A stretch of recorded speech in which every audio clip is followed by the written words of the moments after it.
भंडारा गोंदिया जिला वासियों के लिए खुश खबर है। अब आपका मनपसंद channel BS crime India news अब आपके केबल नेटवर्क पर, जी हां, अपने केबल नेटवर्क के एशियन चैनल नंबर 50 पर उपलब्ध है। BS क्राइम इंडिया न्यूज पर खेल, राजनीतिक, क्राइम, साहित्य व अन्य खबरें प्रकाशित की जाती है। हमारे साथ जुड़ने के लिए तथा हमारे चैनल में खबरें, विज्ञापन आदि के लिए संपर्क करें 8669151757 पर।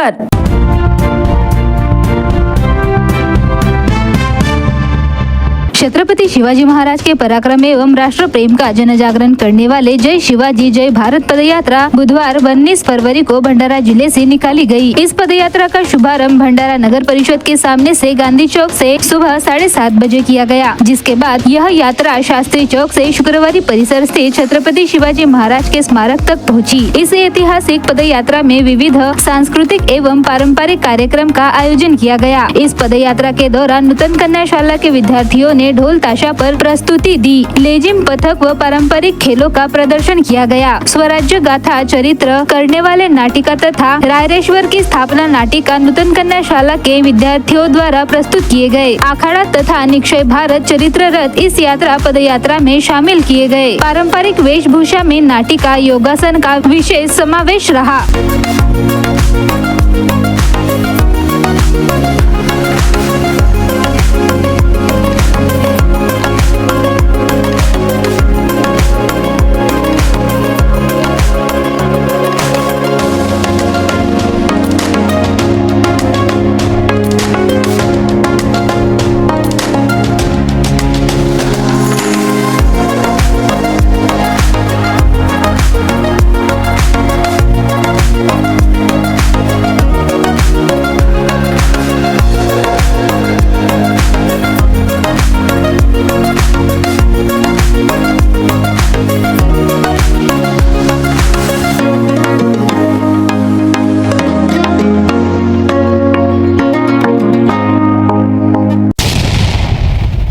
भंडारा जिले के धान उत्पादकों ने वर्ष 2024-25 के अंतर्गत धान खरीदी केंद्र पर बड़े पैमाने पर धान की बिक्री की है। जिला पणन विभाग के माध्यम से शुरू धान खरीदी केंद्र पर इस बार तकरीबन 90,695 किसानों ने कुल 28,53,495.35 क्विंटल धान की बिक्री की है, जिसके अनुसार शासन के जिला पणन विभाग के माध्यम से धान बेचने वाले किसानों को कुल 656,30,39,995 रुपयों का भुगतान करना था। इनमें से 17 फरवरी तक सरकार ने लगभग 64,313 किसानों के बैंक खातों में कुल 473,72,90,634 रुपए जमा किए हैं, जबकि शेष 26,382 किसानों के 176,48,27,871 रुपए बकाया है। उल्लेखनीय है कि शासकीय धान खरीदी केंद्रों पर धान बेचने पर किसानों को बोनस का लाभ मिलता है, इसलिए बड़ी संख्या में धान उत्पादकों ने सरकारी समर्थन मूल्य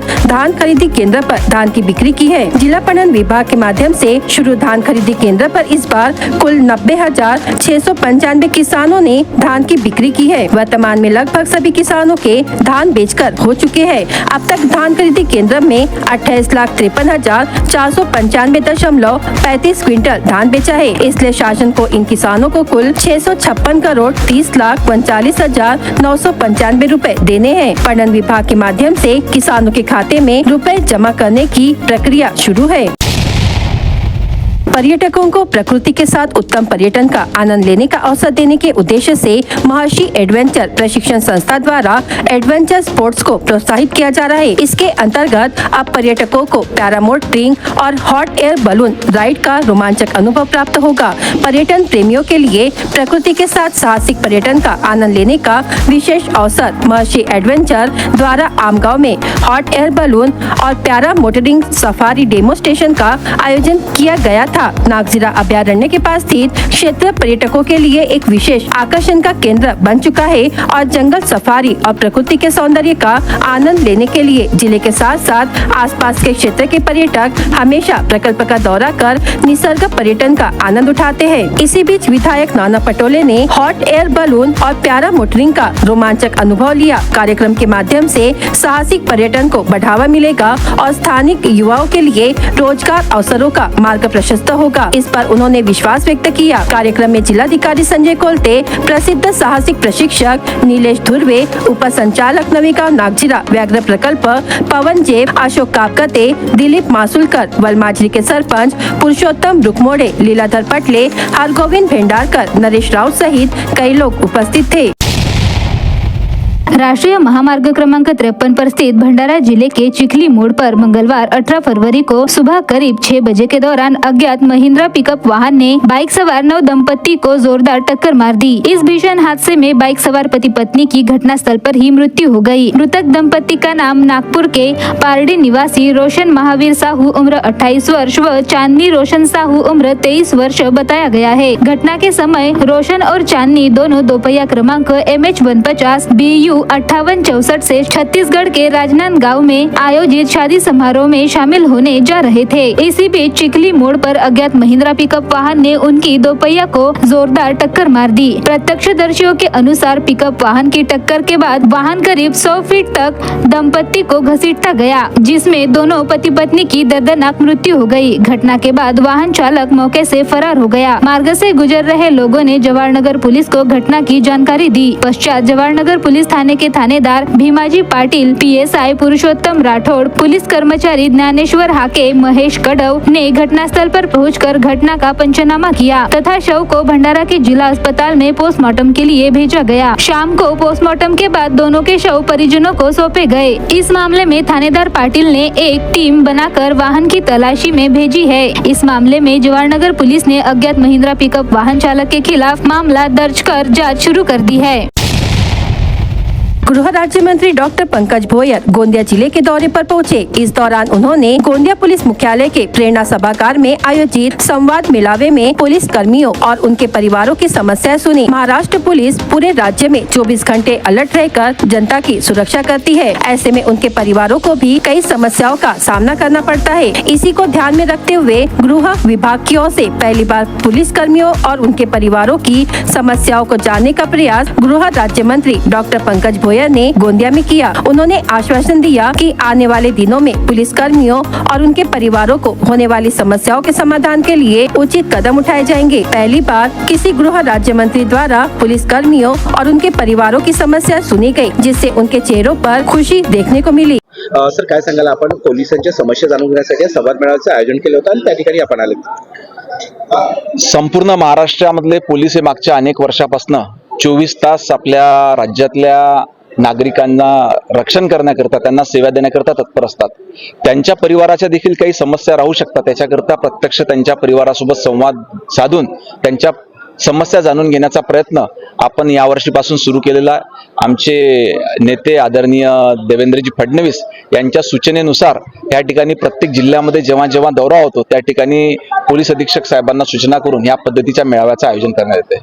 सर, नक्षलग्रस्त जिल्हा आहे, इथल्या पोलिसांच्या काय नेमक्या समस्या समोर आलेल्या आहेत आपल्या निदर्शनात? या ठिकाणी तर अभिनंदन केलं पाहिजे पोलीस विभागाचं की अनेक नक्षलाईट त्यांना त्यांचं हे करून आत्मसमर्थन करून या ठिकाणी त्यांनी नक्षलीपणा सोडलेला आहे। नंतर काही छोट्या समस्या त्यांच्या दैनंदिन जीवनासोबत त्या काही प्रमोशन संदर्भातल्या होत्या, काही विद्यार्थ्यांच्या शिक्षणासंदर्भातल्या होत्या, काही त्यांच्या रिटायरमेंट नंतरच्या समस्या होत्या। ह्या सर्व समस्या ऐकून त्याचं एकत्रीकरण करून आपण शासनाच्या माध्यमातून सोडण्याचा प्रयत्न करणार आहोत। थँक्यू।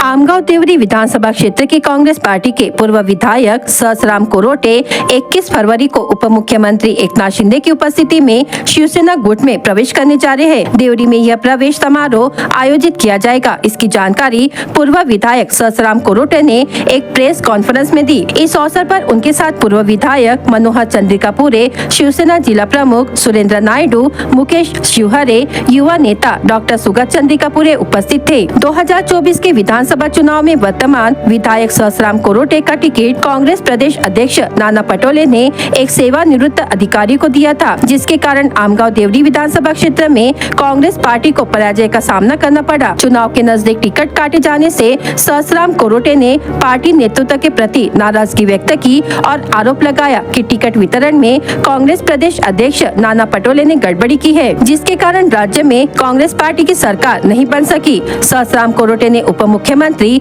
एकनाथ शिंदे की कार्यशैली पर विश्वास व्यक्त करते हुए 21 फरवरी को देवरी में आयोजित कार्यक्रम में शिवसेना में प्रवेश करने की जानकारी दी। वहीं 9 फरवरी को अर्जुनी मोरगांव विधानसभा क्षेत्र के राष्ट्रवादी कांग्रेस पार्टी के पूर्व विधायक मनोहर चंद्रिकापुरे ने उप मुख्यमंत्री एकनाथ शिंदे की उपस्थिति में मुंबई में अपने बेटे के साथ प्रवेश किया था। इसके अलावा आने वाले समय में गोंदिया विधानसभा के पूर्व विधायक और एक पूर्व सांसद भी एकनाथ शिंदे की शिवसेना गुट में प्रवेश करने जा रहे हैं। यह जानकारी पूर्व विधायक मनोहर चंद्रिकापुरे ने दी। इससे नाना पटोले को गोंदिया जिले में बड़ा झटका लगने की संभावना है। 21 फेब्रुवारीला देवरी इथं क्रीडा मैदानावर ठीक 1 वाजता माझा पक्ष प्रवेश होणार आहे आणि त्या माझ्या पक्ष प्रवेशाच्या कार्यक्रमाला आदरणीय महाराष्ट्राचे पूर्व मुख्यमंत्री आणि आताचे उपमुख्यमंत्री सन्माननीय एकनाथराव शिंदे साहेब त्या ठिकाणी प्रामुख्याने त्यांच्या उपस्थिती मी पक्ष प्रवेश करणार आहे।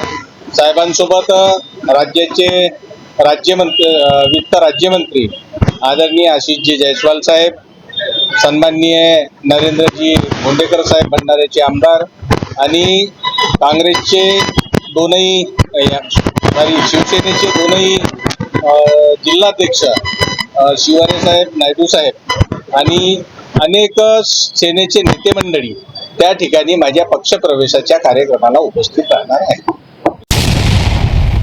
आवारा जानवर शहर की मुख्य सड़कों पर अतिक्रमण कर रहे हैं, जिससे छोटी मोटी दुर्घटनाओं की घटनाएं बढ़ गई है। दिन रात यहाँ वहाँ दोपहिया वाहन चालकों की दुर्घटनाएं हो रही है। पैदल चलने वाले लोगों को भी जानवरों का ख्याल रखना पड़ रहा है। कांजी हाउस की कमी के कारण नगर परिषद की ओर से कोई समाधान नहीं मिलने से नागरिकों में नगर परिषद प्रशासन के प्रबंधन को लेकर रोष व्याप्त है। सड़कों पर घूमने वाले आवारा जानवरों को फायर ब्रिगेड के पुराने कार्यालय परिसर में रखा जाता था। इसके बाद नगर परिषद ने इसे नजरअंदाज कर दिया। नतीजा यह हुआ कि सड़क पर आवारा पशुओं की संख्या बढ़ गई है। विशेष बात यह है कि शहर में गाय पालने के शौकीन कई लोग हैं। यह पशुपालन केवल नाम का है और जानवर दिन रात सड़कों पर खुलेआम घूमते नजर आते हैं। इन आवारा जानवरों ने सब्जी बाजार में उत्पात मचा रखा है। जब सब्जी बेचने वालों का ध्यान भटक जाता है तो यह जानवर सब्जियों पर हमला कर देते हैं, जिससे खुदरा सब्जी विक्रेताओं को नुकसान उठाना पड़ रहा है। दिलचस्प बात यह है कि यह जानवर सड़क के बीचों बीच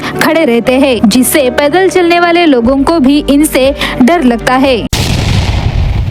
विदेश में नौकरी, उच्च शिक्षण या पर्यटन के लिए पासपोर्ट अनिवार्य है। भंडारा जिले के मुख्य डाक कार्यालय में पासपोर्ट सेवा केंद्र से 2022 से 2024 तक लगभग 11,021 लोगों ने पासपोर्ट बनाया है। ऑनलाइन प्रक्रिया से पासपोर्ट बनाना आसान हो गया है, जिससे पासपोर्ट बनाने का प्रमाण बढ़ गया है। शहर में वर्ष 2018 को पासपोर्ट कार्यालय शुरू किया गया। गोंदिया जिले में पासपोर्ट बनाने का कार्यालय नहीं होने से वहाँ के भी नागरिक पासपोर्ट बनाने के लिए भंडारा शहर के कार्यालय पर निर्भर है। 3 वर्ष के आंकड़ों में वर्ष 2022 में 3,365, वर्ष 2023 में 3,800, वर्ष 2024 में अब तक 4,036 लोगों ने पासपोर्ट बनाया है। पहले पासपोर्ट बनाने में कार्यालय में बार बार आना पड़ता था। इसमें समय की बर्बादी होती थी, किंतु ऑनलाइन आवेदन प्रणाली और डाक कार्यालय के माध्यम से यह प्रक्रिया सरल की गई है। आवेदन के लिए सबसे पहले वेबसाइट से ऑनलाइन आवेदन भरा जाता है। इसके लिए चालान भरना पड़ता है, जिसके पश्चात जिला डाक कार्यालय से अपॉइंटमेंट लेनी पड़ती है। अपॉइंटमेंट लेने के बाद प्राप्त आईडी के साथ सेंटर पर जाकर सभी दस्तावेजों की जांच करनी पड़ती है। वहां फोटो निकालकर उंगलियों के निशान लिए जाते हैं। डाक कार्यालय में दस्तावेजों की जांच होती है। भंडारा डाक कार्यालय में प्रस्तुत किए गए पासपोर्ट का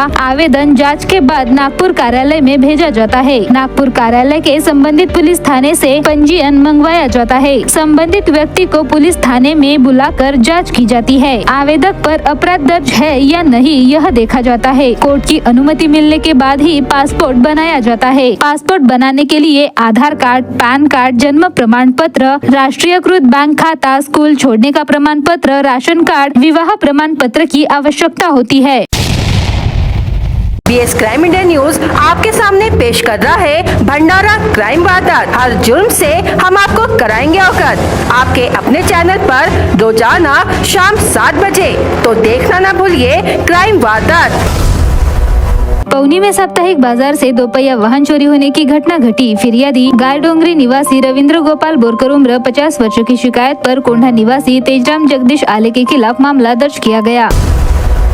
रोजगार न मिलने से डिप्रेशन में आकर 26 वर्षीय युवक ने फांसी लगाकर आत्महत्या कर ली। घटना साकोली तहसील के जमनापार में घटी। मृतक का नाम फ्रेंड्स कॉलोनी जमनापार निवासी साहिल वासुदेव पटोले, उम्र 26 वर्ष है। साकोली पुलिस ने मामला दर्ज कर लिया।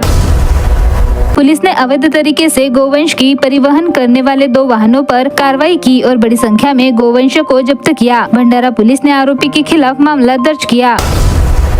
स्थानीय अपराध शाखा की टीम ने पेट्रोलिंग के दौरान उसरा गोंदी में नदी के किनारे से अवैध रूप से रेत परिवहन करते हुए ट्रैक्टर को पकड़ा। पुलिस ने कुल 5,06,000 रुपए का माल जब्त किया है। पुलिस उप निरीक्षक प्रवीण बाबाराव पाटिल की शिकायत पर कारधा पुलिस स्टेशन में मामला दर्ज किया गया। तुमसर तहसील के रनेरा में हुई घटना में 60 वर्षीय वृद्ध की मौत हो गई। घटना सोमवार को शाम 5 बजे के आसपास घटी। मृतक का नाम चुल्हाड़ निवास बाबूलाल जी मोकड़ू पारधी, उम्र 60 वर्ष है। भंडारा पुलिस ने मामला दर्ज किया। गोरेगांव थाना के तहत सरवाटोला निवासी फिरियादी दिनेश उमेश रसनकुटे, उम्र 25 वर्ष, अपनी मोटरसाइकिल से अपने गांव जा रहा था। इसी दौरान ग्राम नोनीटोला रास्ते पर चालक ने अपना वाहन लापरवाही पूर्वक चलाकर फिरियादी की मोटरसाइकिल को टक्कर मार दी, जिसमें फिरियादी की मौत हो गई। शिकायत के आधार पर गोरेगांव पुलिस ने मामला दर्ज किया। सड़क पर बर्तन घिस रही महिला को टोकने पर उसके पति ने युवक से विवाद कर उसे ईंट से मारा। यह घटना 16 फरवरी को आसोली में घटी। फिरियादी आसोली निवासी श्याम नामदेव शहारे, उम्र 34 वर्षों की शिकायत पर भंडारा पुलिस ने मामला दर्ज किया। भंडारा जिला वासियों के लिए खुश खबर है। अब आपका मनपसंद channel BS crime media news अब आपके डायमंड केबल नेटवर्क पर, जी हाँ, अपने डायमंड केबल नेटवर्क के चैनल नंबर 94 पर उपलब्ध है।